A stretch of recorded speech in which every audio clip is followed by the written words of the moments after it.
This is the Truth Network. Hidden treasures of the Song of Songs, which is Solomon's.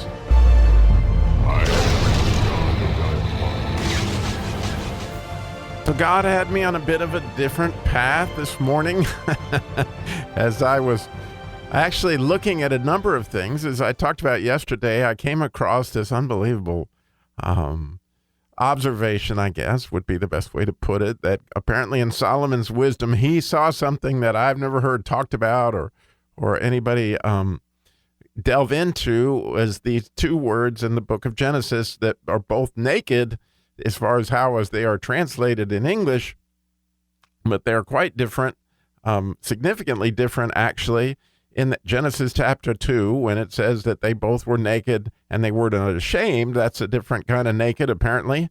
And then when God asked Adam, where are you? And he said, I was naked, so I hid, that whole line in Genesis chapter 3. And then God came back with, who told you you were naked? And that's a significant question on all sorts of levels, because there is this different word for naked than they had used before. And clearly, as I did a deeper study on that this morning, this is where God had me, is it was very much connected to the whole general idea. A lot of people say the main theme of the book of Genesis is things are not as they appear. And here, who told you you were naked is something is appearing quite differently than it is. And so it's fascinating to me that inside of the word naked that is described there the second time is that idea of a deception. And as I mentioned yesterday, the beautiful thing that Solomon pointed out is when it says to arouse and awaken, he says that in three different times. He does it in chapter 2, verse 7, and then he does it again in the third chapter, I think it's verse 6, and then we see it here again in the 8th chapter, in the 4th verse. And he's saying, I charge you, all daughters of Jerusalem, do not stir up. That means to arouse or awaken. And interestingly, the word arouse is the deceived word, where the word awaken is the word that was used for them being naked when they weren't deceived, when, before the fall. And so that's a fascinating observation that obviously King Solomon was aware of, and it really sets up the next verse, which we'll get into in the next episode, but I kind of got to wrap up these details before I get to that. And so as I was definitely delving into that whole idea of, okay, here we have this nakedness that is deceived versus a nakedness that's not deceived, and then the fact that somehow or another that arouses Jesus, right? Because you're going to find out in the next coming verses that very much gets Jesus' attention. As in other words, he wants to cover you because he is the kinsman redeemer, which is very much in this verse that we talked about, the 4th verse of the 8th chapter, where he said, she said, don't arouse or awaken a love till it delights. Well, that word delight is what the kinsman redeemer has to do in order to redeem Ruth, as the case may be. He had to delight in her. And as it describes in Genesis chapter, I'm trying to remember, where Jacob said he delighted in Rachel. And so that idea was, in a marriage, if they weren't delighted, they weren't supposed to get married, which is what happened with the whole thing with Boaz. And so apparently that as we get naked to some extent, and I think this is by, actually in communion with Jesus, explaining the things that have got us that where we need to be covered. Because if you go back to the idea of the kinsman redeemer, what Ruth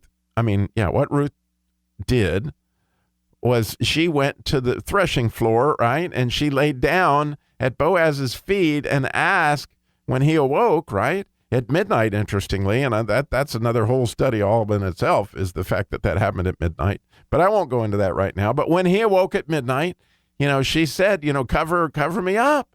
And that's what the kinsman redeemer does. Obviously, Jesus covers us with his love because he is aroused by our uncovering, right? The fact that we desperately need him to cover us.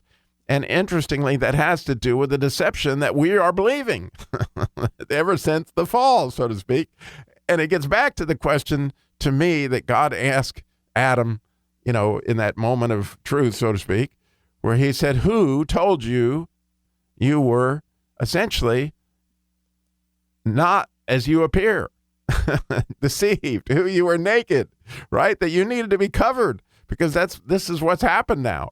Is it, and really cool when you look deeply into those words, and I studied them a lot this morning, is that before we were deceived, essentially we could see God. We could see Jesus. And when you look at those words, and if somebody wants to message me in our new Facebook group, I can take you through how that exactly says that, but I'm not going to do it right now. But it actually, when you look at the naked that Adam was, and they weren't ashamed, the reason they weren't is they literally could see Jesus. Jesus had them covered, before the deception. But if you think about it, obviously, they were deceived into believing that God really did not have them covered. And so here comes the rest of the Bible is figuring out how to get us covered, in Jesus's blood, and the story of how good God really is, and all that really transpired is the fact that he is the kinsman redeemer.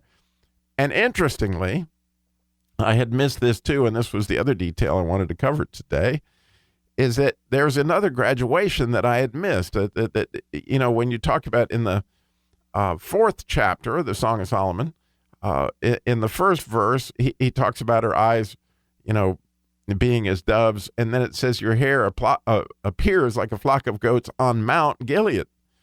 Behind thy veil appears like a flock of goats on Mount Gilead.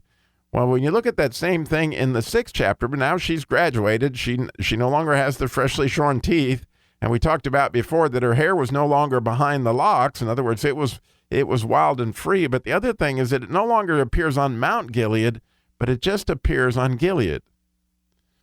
Well, that word, Gilead, is interestingly has the same root as the word kinsman redeemer, which I find beyond beautiful. Like, wow, look what's happening here. And when you think about the graduation of her hair, by the time we get to the seventh chapter, it's going to be like purple, okay? And so it really is it's going to be even further transformed by the seventh chapter. But by the sixth chapter, we see her graduating from the hair that was behind a lock and also appeared as on Mount Gilead. It was, the idea of a mount has to do with an expression of Gilead, but now it's just plain Gilead. And by being Gilead, it actually is, come under the cover of the Redeemer. And the idea of her hair itself has been redeemed. And that's really a beautiful thing. And I didn't want to get to the next verse until we covered this graduation of what's happened here. When we look at the overall thing, is we can see that she is coming from the point of deception, of not being under the blood of Jesus. And part of the reason that happened was that she aroused him when the time was right and when he was ready to redeem. We came to the threshing floor at exactly the right time, right? When, all this idea that was planned by Naomi and Ruth to go to the threshing floor and do this in a certain way, in a prescriptive, in other words, all this had to be right. And that's what happened with Boaz and Ruth. And it's a picture, no doubt, of what Solomon is pointing out here, interestingly, years before Christ would be born, of how this would take place. And it really is going to play out here. And he did it 3 times to get our attention, to say, okay, look at this word arouse, look at this word awaken, and note the difference, the similarity between the words that are used for naked, both before the fall and after the fall. And you get an idea of why that is so critical, that we both arouse and awaken. And he puts them in the right order. In other words, at first we're aroused because we don't know what's going on. But then as we truly get awakened, as we really get born again, then we can see and not be ashamed, just like, we can look at our sin and not be ashamed anymore of our sin. And I hope you're like that. I hope you feel that with me. Like when I think back to my addictions to pornography and different things that happened, that I'd made horrible choices. But because Jesus has me covered, I can talk about those on the radio. I can do all sorts of things. I can talk about them in public and give the example of how Jesus came for me, because there's no longer any shame involved in it, because he has me covered, right? There's the picture of the kinsman redeemer. And what did Boaz do on the threshing floor that night, right? He covered her. And it's so spectacular to think that Jesus has your sin covered.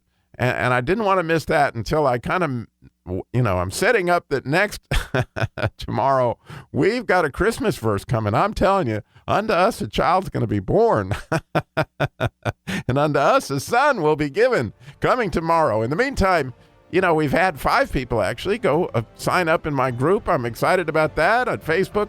So if you want to talk about these things or interact with us, we would love to have you. Again, it's at Christian Car Guy Podcast Listeners Group on Facebook. Thanks for listening.